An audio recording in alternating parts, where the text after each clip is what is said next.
Hey, welcome everyone to Stan Kind's Talk series. We have Candy Olant, Kristen Chapman, and a very special guest today, Derrick Furlow Jr. Derrick is a former rock star at the University of Tennessee safety. He's an author, an inspirational speaker, a mental health advocate. The list goes on. And we just feel so privileged and happy and honored for you to be here with us, Derrick, and bringing your wealth of experience. I appreciate that kind and grateful introduction. Definitely thankful for those words and glad to be here with you ladies today. So today we're going to be talking about transitions from high school to college students and how they can stay mentally fixed. We know you have a ton of experience with that. So can you give us just a little bit of your backstory for our listeners who may not know who you are? Yes. So Derrick Furlow Jr., born and raised in Southwest Atlanta, Georgia. And in the city where I was from initially, it was a poverty, underserved community. Mom was raising three kids by herself. So she did what she needed to do for us to survive, which many nights was us figuring out what we were going to eat while she was at work. And then a lot of the times it was just trying to make ends meet. And I realized ends don't necessarily meet. So the struggle as a youth made me hungry for more and made me want something more out of life. And I seen my mom doing the best she could with where she was at, with what she had. And often she would just move us to different locations, in essence, striving to put us in a better environment. And finally, we moved out of the inner city of Atlanta, where we had a little bit less drugs, less violence, and was able to move down to Griffin where things weren't necessarily better, but they did move in a positive direction until we was able to meet her husband today, Mr. Leonard. And things kind of got a little bit better from there because now she had help. She wasn't doing it on her own. She had three kids. He had three kids. We were kind of like the modern day Brady Bunch. Brady Bunch, yeah. My sister's name was Misha, not Marsha. So when we got there, that was the first time. And we were more in a more financially stable situation. And that was the first time I had the chance to play organized sports. And I seen football as a vehicle that could help me take control of my life. I'd also change my family's life. And that was the goals to some degree at that point.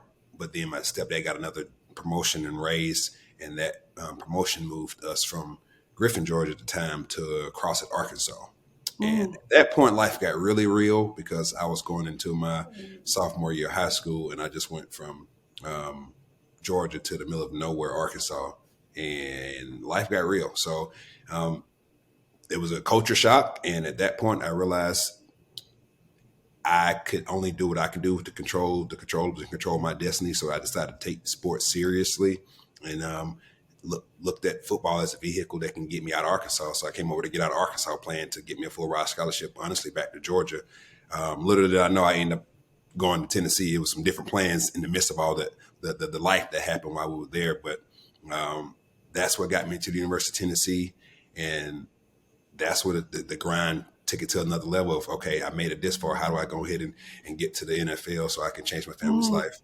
And of course, that journey didn't go how I expected to go as well. But when it came down to it, I was aware along the way and seeing some open doors and seeing guys that came before me that struggled. So I said, all right, let me learn from their struggles versus have to learn from my own. And at that point, I realized that if this league thing didn't work out, I need to figure out how to take some things from sports and figure out how they correlate to my life or where I wanted to be in business and figure out how I can carry them over and correlate them, then apply them. And that's what I was able to do when I came out, hurt my shoulder, the NFL dream crash, burn. And I was able to take some of those principles that I learned from sports, all the years of playing them, and correlate them into sales and entrepreneurship. And once I finally had a little success, I tried it out on a couple other athletes, and they had some of that same success. So I seen it was duplicatable. And at that point, I felt like God truly gave me my purpose was to impact, inspire, and empower athletes to take those intangible, transferable skills from the game and apply them in a different area of life and help them transition like a champion. So that's when the first book was wrote, What's Next, How to Transition Like a Champion. End up creating the curriculum as well, the transition playbook. And from that point, moving forward, we've just been on this mission to help people transition like a champion from who they are to who they want to become, from where they are to where they want to go. And I concluded that I was doing it for athletes and my peers, but the transition didn't stop there. People transition every day. I'm a firm believer the in transition just came out of a transition, or transition is on its way. And it looks a lot of different ways, a lot of different variables. And we've just been on that mission, and then through the grace of God, the opportunity spilled over to mental health and how we can help people transition from where they are to where they want to go. So it's been an overall journey. To not say too much, it's been a process. I'm just grateful for the opportunity to be here and to be able to make an impact and make a difference where we at. Derrick, there are so many things that just went through my head when you were talking about your backstory. First of all, props to all the single parents out there. Your mama obviously did a phenomenal job instilling resiliency in you with all of the transitions that she had to initiate to get her family into a position to where more opportunities could be realized, perhaps. So early on, your mama was modeling for you how to transition, how to be resilient, how to have grit, and all of those things directly transition into your adolescent, teenage, and adult life, with being able to say, okay, I'm going to UT, I'm doing this, I'm realizing this path. Oh, that path was jerked away from me. I got to dig down deep. I got to get gritty. I got to figure out what the next chapter looks like. So much there. Yeah. You picked that up really quick, because it was this never settle, never quit attitude, this relentless pursuit of continual improvement. And I saw it day in and day out. So quite frankly, that was the model. That was the expectation. So when things didn't go my way, I didn't know anything else. So that was the blessing in disguise. In the midst of the troubles and the adversity, I say, in the middle of your mess, don't miss your message. I was in a lot of messes along my life, and I was fortunate enough. I was able to pick up on those messages along the way. So that was a blessing in disguise. I've got to ask how you ended up at the University of Tennessee, because I went there. I did my master's degree there in education, and go Vols. And I got to know how you ended up there. Wow. Well, go Vols back. And it's kind of funny. So I get to Arkansas, and I come up with my first plan I ever had in my life, which is called the Get Out of Arkansas plan. And I'm like, okay, how do I get out of here playing sports? And at that point in time, I got there, it was basketball season. I was going to play basketball. We came home during Christmas break, which my home was in Atlanta. So we leave and we come back, and I missed practice before the season was going to get ready to get started. And coach was like, hey, you got to run 500 bleachers to get back on the team. And I'm like, bro, I don't like basketball that much. So that went basketball, never played it again. So at that point, they left football, baseball, and track. I don't trust people throwing a ball by my face, because you're supposed to zig when you zag, you get hit. So baseball was out. Track. Don't mess with my mug. Right. So by default, it was just football left. So I said, okay, well, what I need to do to get a full ride scholarship back to Georgia. At that point in time, a guy by the name of Derrick Furlow had committed as a sophomore to the University of Arkansas. So I went and looked at his stats, and I said, I'm going to mirror this. I'm going to rush for 2,200 yards, 20 touchdowns, take the school to this first state championship. And by default, we'll get enough attention, and I'll get me a full ride scholarship back to Georgia. So I went to work sophomore year. That plan don't necessarily go how I expected it to go. So we read back up junior year. All of a sudden, we go 1-0, 2-0, 3-0, 4-0, 5-0. 5-0, first time in school history, start. Look up 6-0, 7-0, 8-0, 9-0, 10-0. First undefeated season in school history. We got 3 games left for the state championship, and this thing is rolling. And all the attention is starting to happen. So first game of the playoffs, tight game, we win. Second game of the playoffs, not even close. Third game, the guys were pretty smart. They let the grass grow. They wet the field, because our advantage was our speed, and we could not run for nothing. It was wet and it was cold, and all we did was fall every time we tried to run. Mm-hmm. The game was 7-0 until about the third quarter. They scored again, 14-0. We scored 14-7. They end up scoring 21-7. We lose that game, get out of Arkansas playing, crash, burn. So I'm mad, I'm frustrated, I'm angry, but little did I know, I started getting attention. I started getting these letters in the mail, started getting calls for camps and visits and unofficial visits. So it was starting to work. So I'm like, okay, cool. I got one more year. We can do this thing again. Let's do this thing again, bigger and better. And I knew at this point, I had this confidence that, it's going to happen. So in that process of visiting, I think I went to 5 different camps, visited 7 different schools, visited the University of Georgia 3 times. But one school invited me up. They wanted the top guys in the state to come, and I was never going to go there, but I went anyway, and it was the University of Arkansas. And leaving that camp, we're finishing up. We do these ball drills, and as I jump, I come down kind of funny. Don't think much of it.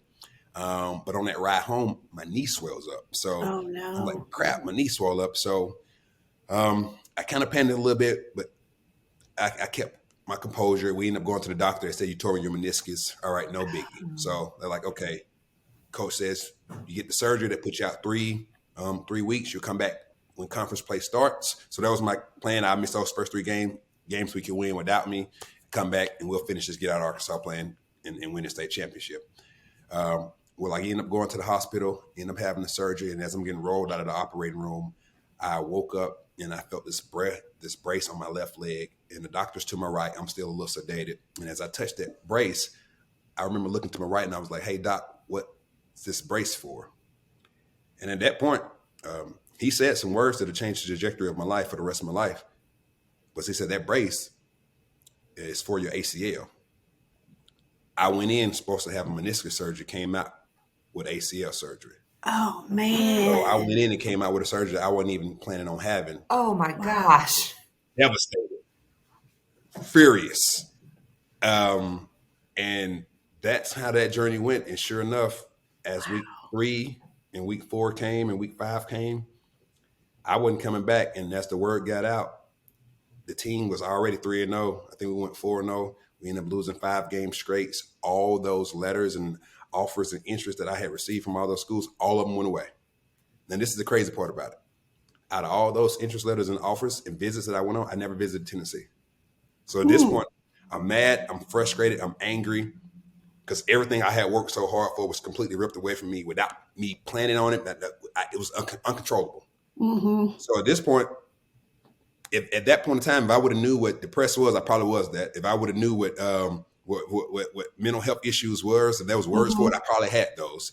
But I couldn't make an excuse. So all I could do was figure out what could I do next. And I was going to get out of Arkansas. So, But Derrick, during that time, did you have to, even though you couldn't put words to it, looking back on it, were you going through the grief of the loss of what you thought you were going to be doing at that time? I cried every day. That was my first time. I spent a year not being an athlete. Wow. That was my first death. My identity as an athlete died. So I grieve every single day because I'm rehabbing. Why me, Lord? Why me? This is the question I ask myself. Mad, frustrated. But what I did do, I knew how to work. So what I did do, I rehab 3 times a day, which ended up pushing me because I said, okay, maybe I can get back before the season ends. So I pushed the workouts, which pain tolerance was really high. I ended up getting a knee infection and didn't think much of it. The staples came out, still didn't think much of it because it didn't necessarily hurt. My drive to get a better life and to get out of Arkansas playing overpowered the idea of my knees infected to the point that I'm like, okay, cool. Well, you know what? I don't really like track that much. I'm gonna run track. So I was committed to getting out of Arkansas.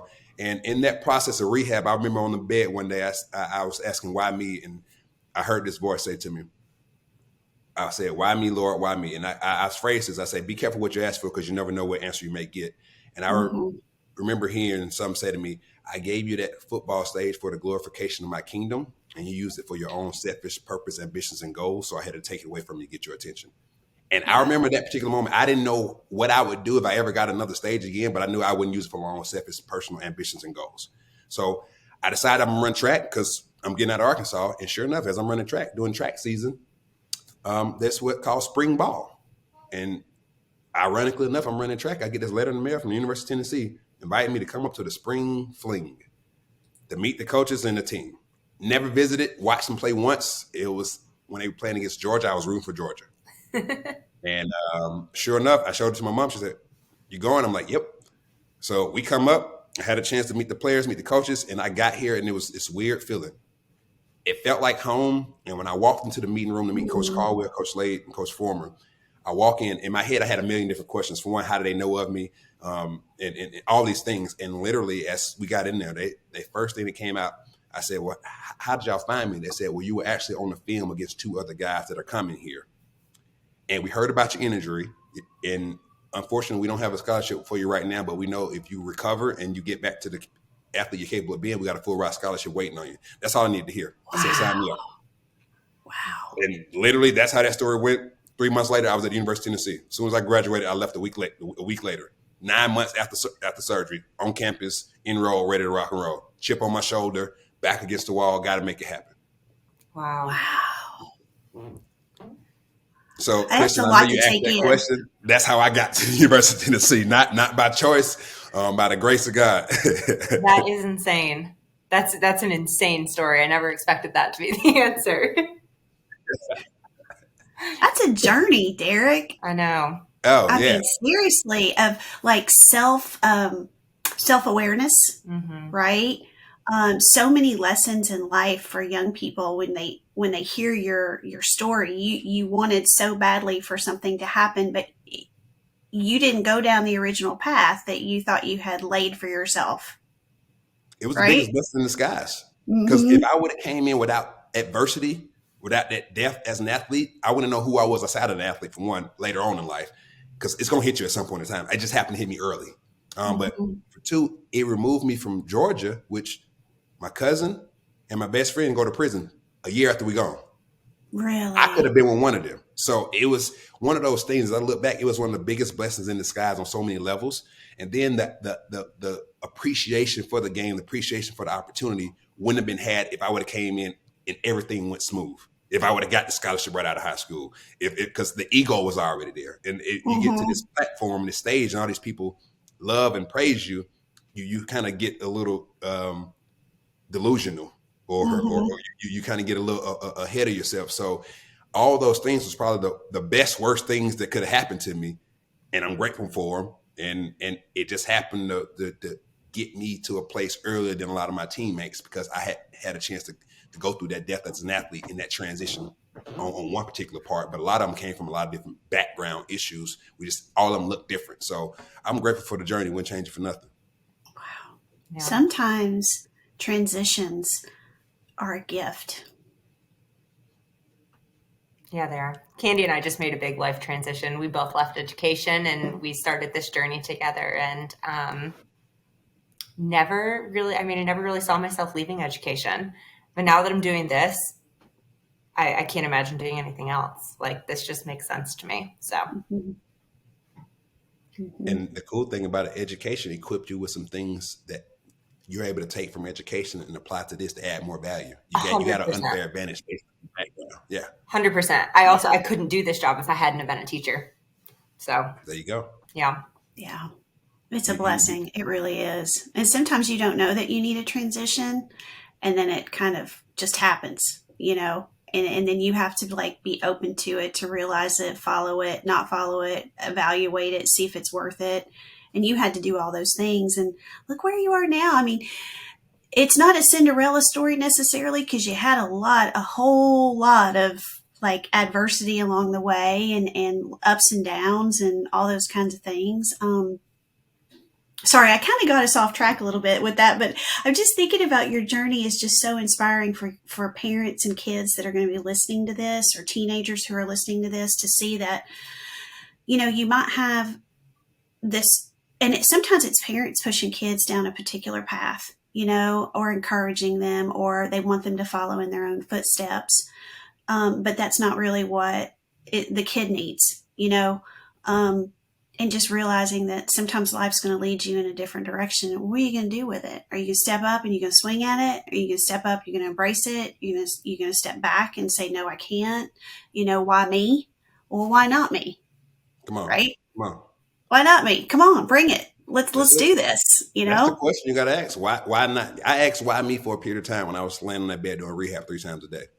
Why me? And then I concluded it was me, because what if it was somebody else that didn't have the resiliency? What if it was somebody else that hadn't been through adversity? What if it was somebody else that didn't have this relentless pursuit, or a bigger why? What if it was somebody else?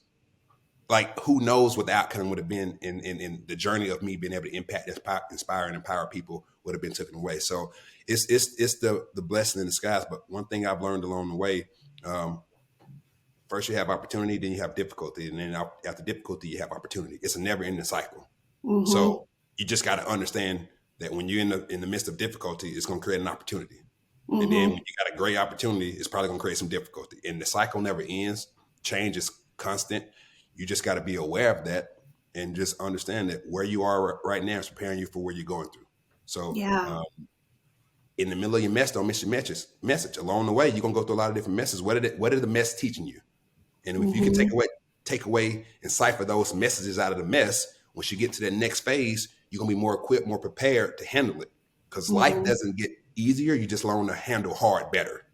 Like that's the name of this game. Life is not going to get easier. You just learn to handle hard better. And I was fortunate enough, I learned to handle hard better at a real early stage of life and grew up uncomfortable. So I was very comfortable being uncomfortable. So I don't mind risking. I don't mind the transition. I don't mind the change because most of the life change in my life was trying to change for the better. And that's just a proper perspective that it doesn't scare me per se, because I understand you got to be comfortable being uncomfortable. And after difficulty leads opportunity, and after opportunity leads difficulty. So I'm expecting it. However, I can set the standard and the tempo and expect the best out of every situation. Mm-hmm. Yeah, you've been through a lot of really tough transitions. How do you keep so positive and keep yourself motivated and care for your mental health through all that? Well, earlier, Christian, it was kind of funny. Like it's so cool to finally have a term for it, mental health, because I didn't know what it was. But I believe I was doing self-care in a way that I didn't even know there was a phrase for it. And then from the positivity, I look back at it. I got to saying odds, ODDS. And the odds were always against me. But what I concluded in this journey was others don't determine your success. You do. So those are the odds. The odds are in my favor. Others don't determine success. You do. So it's just what you make of it. And the cool thing about it is, as I look back at every single issue or adversity or challenge, I made it out. So it just fortified my faith to keep going. And just the track record is so good. The Lord been so good to me. The track record is so strong. It's like, man, you was down and out. You made it out. You was down and out. You made it. Like you just keep on. I'm looking back at all these small wins. It's like, well, here we go again. Let's go. Track record is like I can't deny the fact that the track record, when you look at your past, a lot of times we get so caught up in the moment when we're going through something. Just look at the past adversity that you've been through already. You probably got a pretty good track record. So don't forget about them. Just build on them. So that's the way I keep going. My faith is fortified, my belief in myself to execute and just to persevere and just keep on keeping on. So it's kind of this irrational, unshakable faith that's kind of you just roll with it. I'm not really worried about it. So I don't really have an answer for how, but that's what when I reflect back. It's a lot of small wins along the way, a lot of W's that I've had through the adversities, the challenges. So I'm like, well, crap, it's just another one. So, I made it through the last one. I'm still here. Might as well keep going. And I don't believe I'm a firm believer. If we're still here, the job ain't done yet. If we're still on earth, then our time ain't came to an end yet. So the clock ain't hit zero. Why give up? The game taught me that. Like, it ain't at zero yet. Keep playing. So this life game, well, we got another challenge. It ain't at zero yet. I'm still here. So keep going. Just keep pushing, keep scrapping, keep fighting. And it just so happens that it tends to work out. So landed on your feet. It makes me think about like taking you back again to your like back in your college days. Okay, so you had all this adversity and you had a lot of great lessons along the way. You land at the University of Tennessee, 4-year university. Go on if you want to, right? But you've got your academics now. You've got the rigors of practice. You've got relationships you're building with your team, your coaches, campus life to navigate. Derrick, like, kind of think back from that perspective. What are some things that really helped you cope and be successful?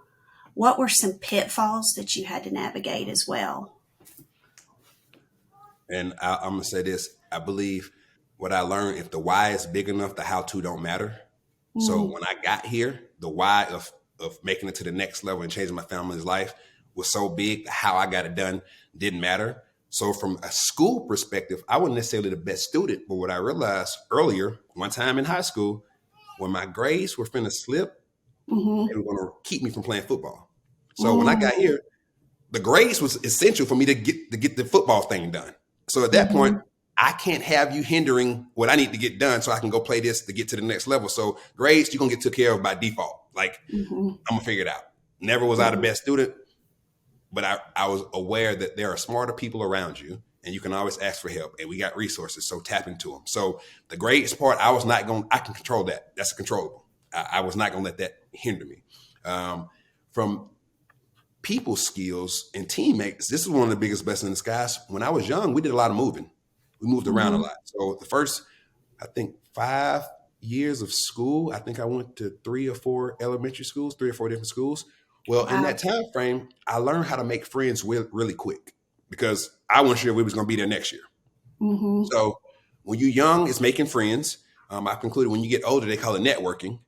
So that tangible, transferable skill, when I got to college, you learn how to make friends really quick. And that part became pretty easy, which I was able to take that and use that around campus across the board. When it came down to getting to Tennessee, the biggest thing I had was, look, I got to get the scholarship. It didn't go how I needed to go when I came out of high school. So whatever I got to do to get the scholarship, that's what I got to do. So grades, you got to work out. I got to be able to impress coaches and be able to add enough value where they're going to say, okay, he's back. Here goes your scholarship. So that was really the struggle and the journey, because I'm like, okay, I'm here now. I came in with the number 1 recruiting class in the country. I got to show up. I'm 9 months out for surgery. You're supposed to be off after that surgery. At that point in time, it's a year recovery. I was in 9 months. Wow. So it's like, all right, bro, you got to show up. I can't wait, because these loans that my mom got just to help me get here, and some of this academic stuff that y'all was able to help set up, I need this thing to be fully covered football wise. So that was the why. So at that point on, it was nothing else that was relevant. It was you got to take care of business. So it was day in, day out, show up so much and make it so they can't deny you. When they turn on the film, they need to see 6 every single time so they can't deny you. And the crazy thing about it was, the first year I come out of camp, I go back to coach. I say, hey, coach, I made it through camp. Can I get my full ride scholarship? I've been there 2 months. They say no. I'm like, okay, maybe that was a little premature. So we go through Never hurts to ask. Had to ask. We go through the season, because I feel like I'm competing with some of the best guys out here, and I feel like I did better than some of them. So I asked the question. We go through the season. Next camp come up, 2006. I get bigger, I get stronger, I get faster. Make it out of camp. I go back to coach. I say, hey, coach, can I get my full ride scholarship? They look at me and they're like, nope. So at this point, I'm a little frustrated, but I'm like, all right, I ain't quite figured this thing out yet. But I'm like, I knew my alignments, my assignments, my read, my techniques. Okay. Season starts. During this season, a good friend of mine by the name of Inky Johnson gets hurt. We end up going to the hospital. And as we walk into the hospital room, we were the DBs, and we was about 13 deep at that time. I'm like the 4th guy behind Coach Slade. And as Coach Slade walks in, I'm behind him. And Coach asked Ink, he said, Ink, how you feeling? And Ink said, Coach, I'm at peace. And when he said that, it hit me like a ton of bricks. Because I'm sitting here thinking, his arm is paralyzed. He almost lost his life. He never going to play this game again. He's at peace. I'm up here anxious, mad, frustrated, eager, all these emotions to get this full ride scholarship to make sure this thing works out. And my arm still worked. Like, I can still play this game. So at that point, I realized for the second time in the middle of my mess, I was missing my messages again. Oh, wow. I was being selfish, own personal selfish ambitions, reasons, and goals. So at that moment there, it finally was declared, bro, you gotta stop thinking about yourself.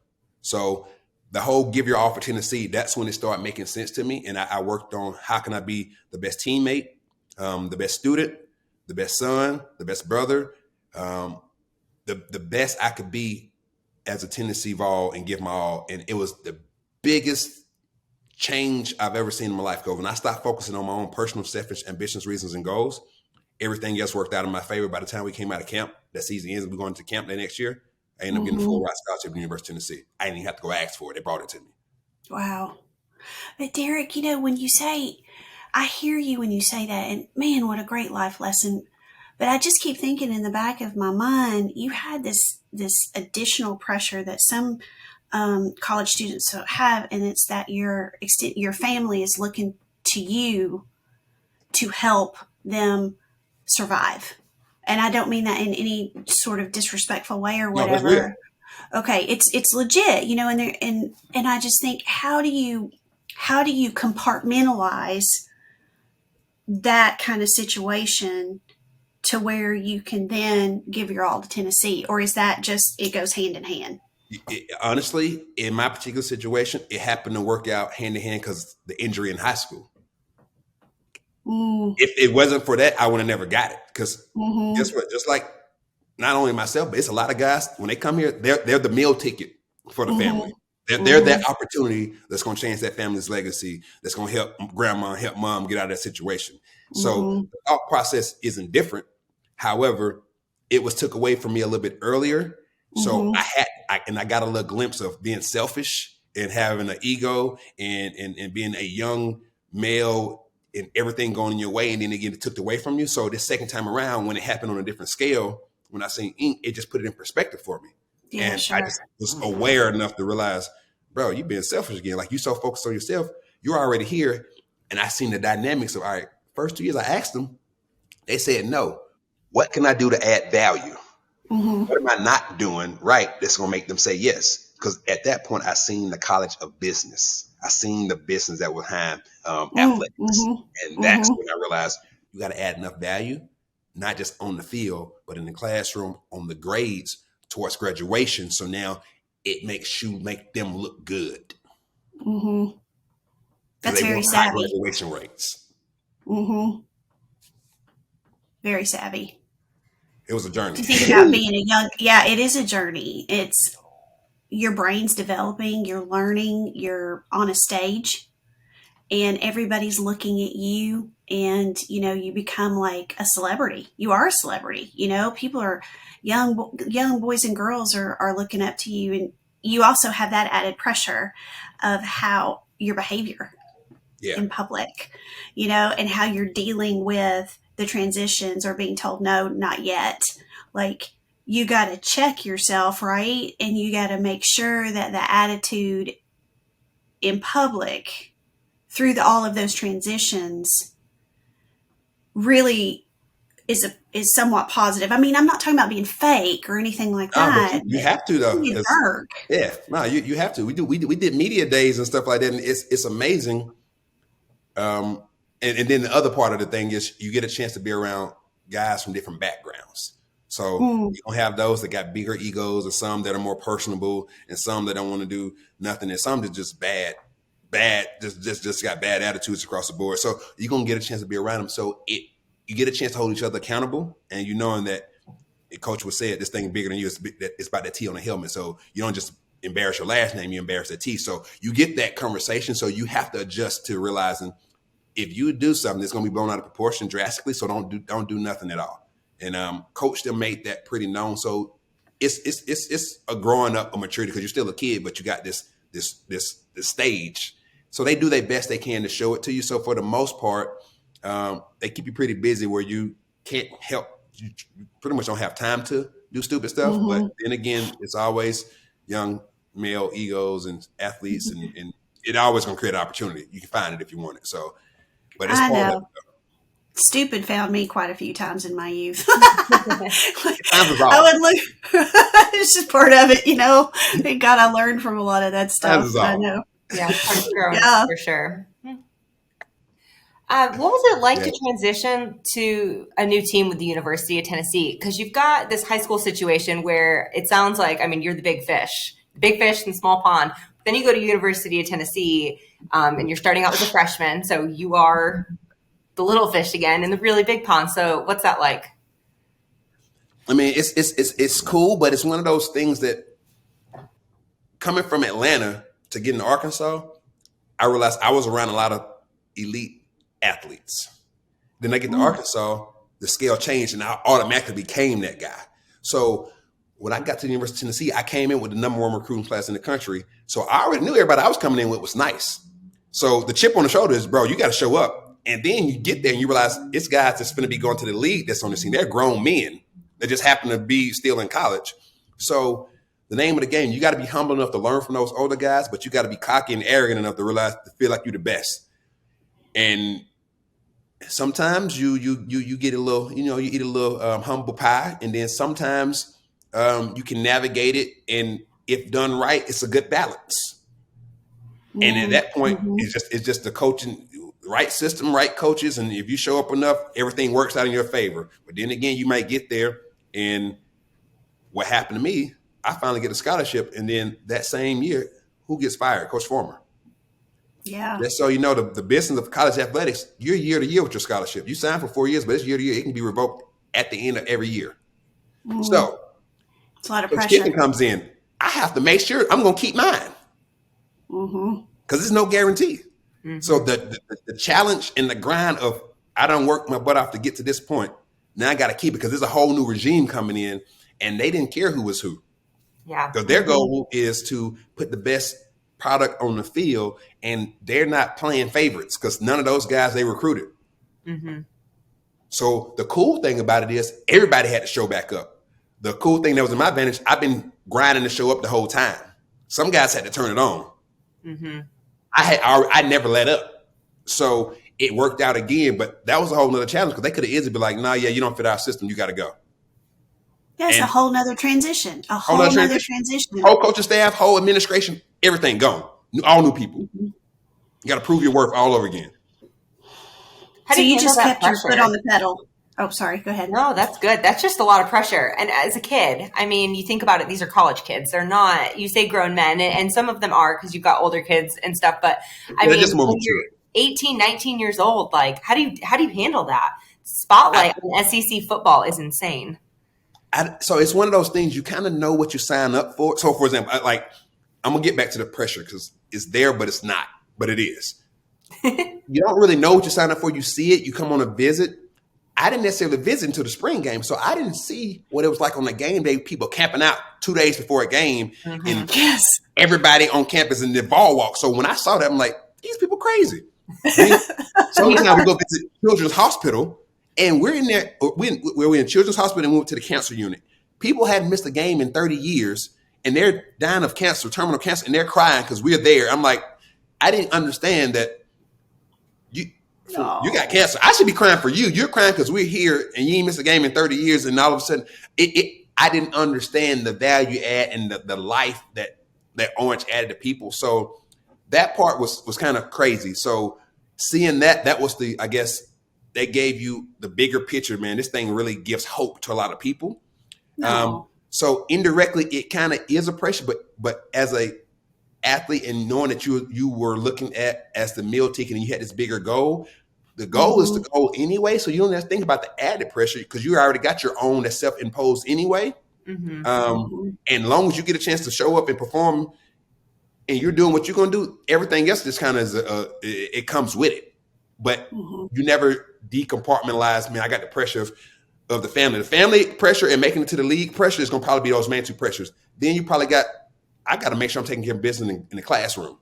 Mm-hmm. Yeah. Then you probably got, if you don't know how to handle females, you're gonna have another pressure.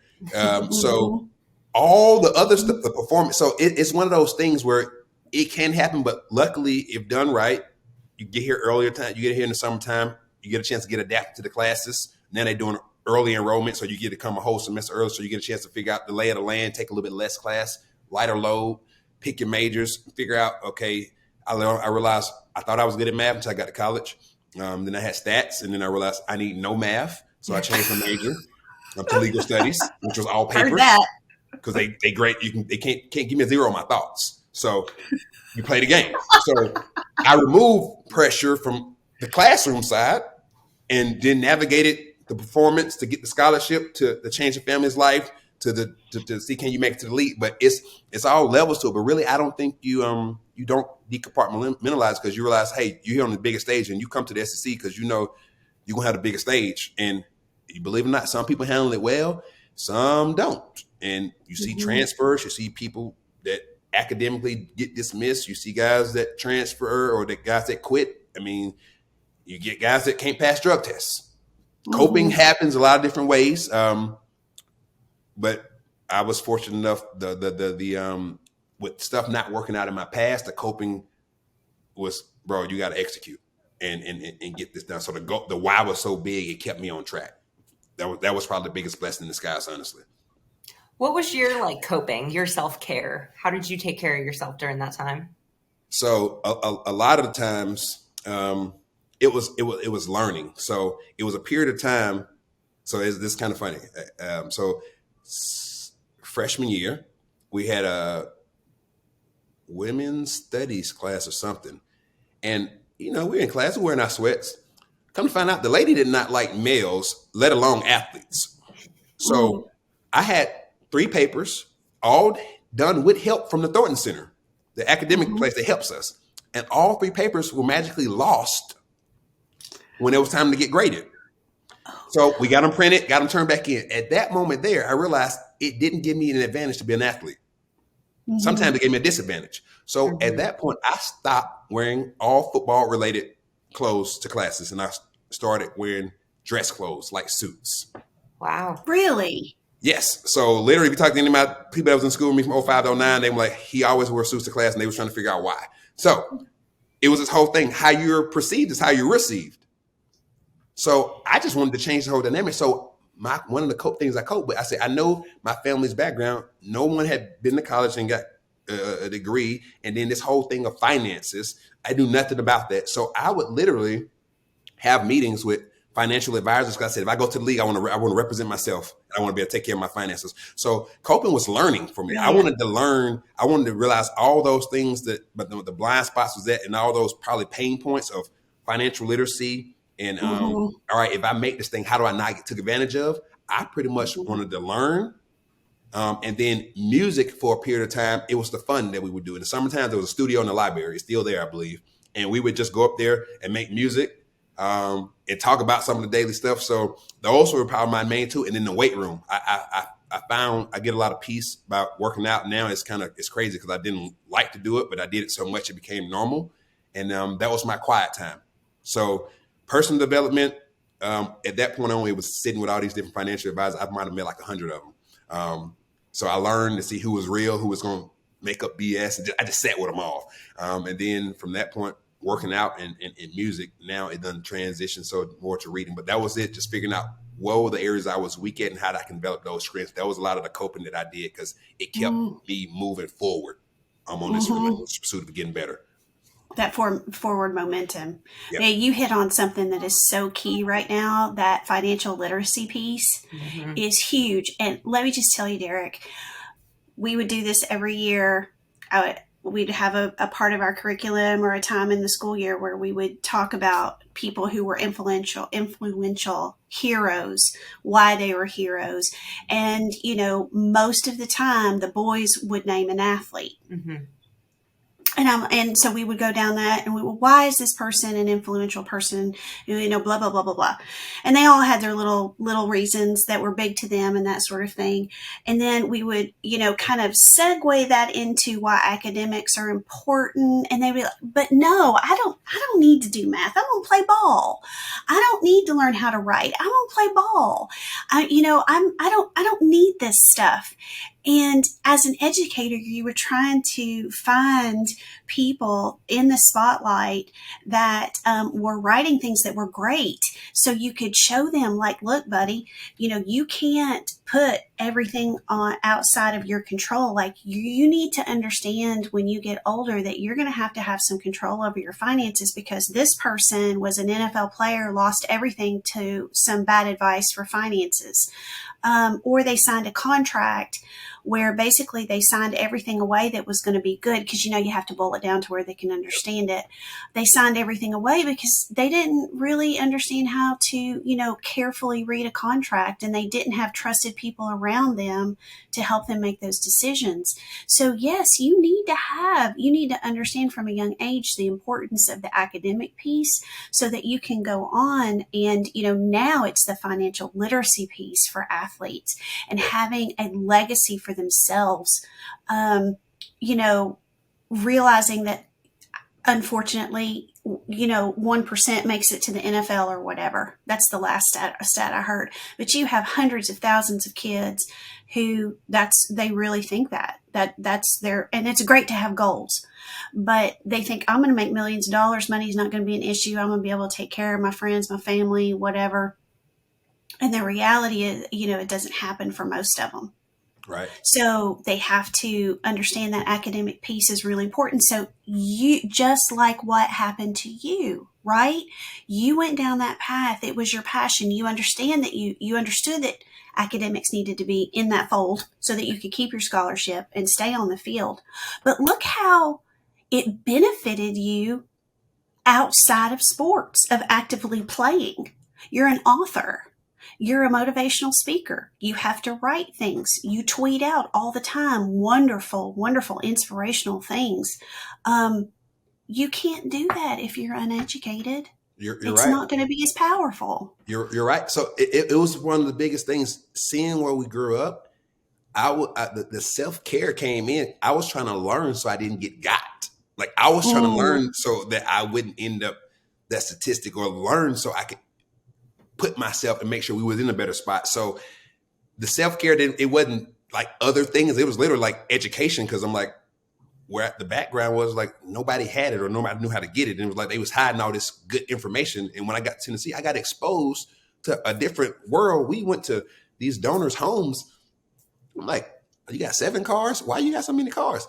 It was the exposure. Oh, that's a boat. Oh, wow. I'm not getting in that water, but that's a nice boat. Like, all these things, like we didn't necessarily get vacation. I had away football games. That was vacation. Now all of a sudden we going to away games, and then we go to the bowl game. All of a sudden we open up in UCLA, and we're on planes. We bringing in New Year's on bowl games. I'm like, what? Like this can be normal. You just got to be able to do it and understand how economics work, and actually understand how to be. It was exposure. So my coping looked a little different, like, because I'm probably going through a lot of stuff. I just didn't know what to call it, and I didn't understand those things that were helping me get through it. Now when I reflect back on it, it was educating me. I wanted to learn, because I'm like, okay, if I ever make it, I don't want to get got over on. I want to make sure I can show this, and then I wanted to remove excuses for the people that was going to come behind me, because everybody comes from the same block, sister, nephew, cousins, brother. If I do it and I remove the excuses, you can't say that I had an upper leg. You can't say that I had an unfair advantage. We came from the same mama. We came from the same hood, run the same corner. So what's your excuse? So it was a lot of those things that was there. I guess that helped me either cope or help me get over it. I have no clue, but it was, I would say that was probably be the coping, understanding what self-care is and what that looks like, and I know it's different ways. That was probably my method, which was probably unorthodox to some degree. But in the midst of all the chaos, it was getting better that was allowing me to endure and persevere and push forward and not, I guess, break. Because you can go either way. It's true. It's a big transition. I keep thinking about football to what you do now. It is, but it is, but the purposeful part is not. Was I was able to find out. So this is what I've concluded. I was able to get in alignment with my true assignment. When I played football, initially, before my death as an athlete in my high school, I thought I was an athlete. Then I get to college, and I realized I was more than an athlete. And then all of a sudden, it became a thing, what they said. Well, as I started taking back the layers, I was the guy that broke the huddles, that set the chants, that got the team excited. So in reality, you could say I was a motivational speaker disguised as a football player back then. Like, wow, who really know? Now I was terrible at writing. I don't know this whole writing, authoring 3 books. That's a whole different thing. But so it's layers. You just got to remove the labels. And once I remove the labels, all of a sudden you write some books. All of a sudden you're an entrepreneur. All of a sudden you're an author. All of a sudden you're speaking. I realized we put titles on ourselves, that whole athlete title, and until you die to that identity as an athlete, the transition is a struggle. But now I just have a new align, truly in alignment with my assignment and my purpose as an athlete. That was just one of the steps. That was one of the steps. That vehicle got me so far. And then it was time for me to just get into another vehicle to get me the rest of the way. It wasn't going to get me to the finish line like I thought it was. So I get a chance to impact, inspire, and empower people, which I was doing that, breaking a chance in the huddles. I get a chance to lead. I get a chance to build relationships. I get a chance to hold people accountable, which I was doing it with my teammates. I get a chance to do a lot of those things. It just looks different because it's not in a helmet and shoulder pads and not much running or jumping or tackling. So yeah, it's a whole lot safer. Whole lot safer. Makes me think too, Derrick. All those life experiences, having a strong woman, your mom in your life, who laid a foundation of, it sounds like, faith and resiliency, grit, love, laid that down for you. You picked it up, and then as a young man, you started to embody those values and apply them in adverse situations. And then you were able to be on the big stage and maybe not so humble at first, but then you found it. It found you. Humility found you. And maybe that's having Inky in your life or the injuries, or maybe it's a combination of everything. But through all of those transitions, you're one of the, I've known you for a little while now, you're one of the most positive people I know. It's genuine as the day is long. And I think that's just a part of who you are. What about kiddos that you saw growing up, Derrick, that don't have that foundation, are scared of transition, scared of the unknown? Fear rules because fear's taught. How do those kids break out? How do they get to the next transition? That's a real one, and I appreciate those words, Candy. And I'll say this: when the whole thing of fear, I think it's definitely a thing. But what I've concluded over my time, it was fake evidence appearing real, and most of the time there's fear and uncertainty.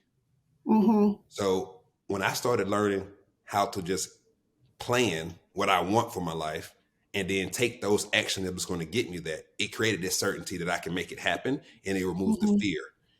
So for those that are in those challenging situations or those struggles, I would just advise them to, fear is fake evidence appearing real, and it's normally caused for uncertainty, not knowing the unknown. So if you're able to make a game plan for what you want, you can create the known, so you'll know what's on the back end of what you want. And then from that point, you make sure everything that you're doing is moving you in that same direction. And along the way, you got to realize you're going to have some ups, some downs, some challenges, some adversities. You're going to have some mountaintops, some peaks, some valleys. But I learned from Coach Foreman, things are never as bad as they say they are. They're never as good as they say they are. They're always right in the middle. So you just got to stay right in the middle and keep going, because life is going to happen. And the journey is not going to be easy. You just got to learn how to handle hard better. And a lot of the time through the process, a mentor of mine that I learned from audiobooks when I was learning just personal development, Jim Rome, he says, don't wish it was easier, wish you were better. So when I wanted more playing time, I wanted my scholarship. Don't wish it was easier, wish it was better. I had to be better at making them want to give me a scholarship. I had to be better at them making me want to play. I had to be better at getting the grades I need to, so I know it was going to make sure I can continue to play. I had to be better at people skills. I had to be better. Like, don't wish it was easier, wish it was better. So I just started taking this ridiculous amount of personal ownership and accountability for my own life, and not blaming people, because life gonna happen to everybody. I've heard this say a long time ago that it's not the blowing of the wind, it's the setting of the sail. The wind gonna blow, but depending on how your sail is set, that's gonna determine which way you go. So life gonna happen to everybody. Somebody gonna have a death in the family. Somebody gonna have a sickness. Somebody gonna have an unforeseen accident. Somebody gonna have some financial struggles. It's gonna probably happen to us all, but it's a setting of the sail. So one of the things that I learned that the game taught me was minimize the variables. There's gonna be variables every single day. What can you do to the best of your abilities to minimize them so everything works out in your favor? And the second piece of that is controlling the controllables. You can control the things you can control. Mm-hmm. Everything else you can't control, don't worry about it. Yeah. And then the last piece was take massive action. I've been applying those since school, since high school, and it just so happened to work out. I was able to put words to it in college.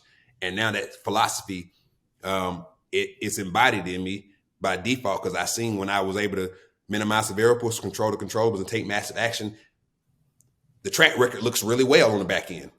In the midst of the storm, in the midst of the adversity, in the midst of the challenges, the track record looked really, really well, and without me blaming people, because a lot of the times, if we play victim long enough, you're gonna get victim results. That's true. That's true. Tell me again, Derrick. Tell us again. You said it very quickly. Break down fear again. What was that? Fake evidence appearing real. Fake evidence appearing real. My God, that should be a t-shirt. It's beautiful. That's it. So wow. I feel like so many things that he said today should be a t-shirt. You were just like the inspirational quote king. We're going to open up a t-shirt shop on Gay Street. I'm ready to tackle the rest of my day today because of you. I know. Come on, Kristen. Let's go. Let's go. Hey. Wow, it's good stuff, Derrick. I appreciate it.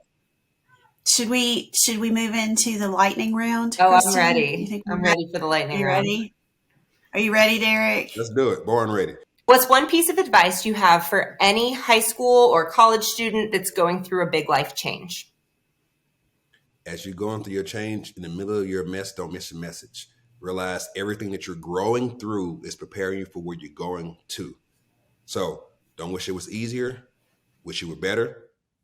And you got to learn how to handle hard better. So one of the biggest things you can do is accept nothing, defy everything, and attack life, and have this relentless pursuit of continual improvement.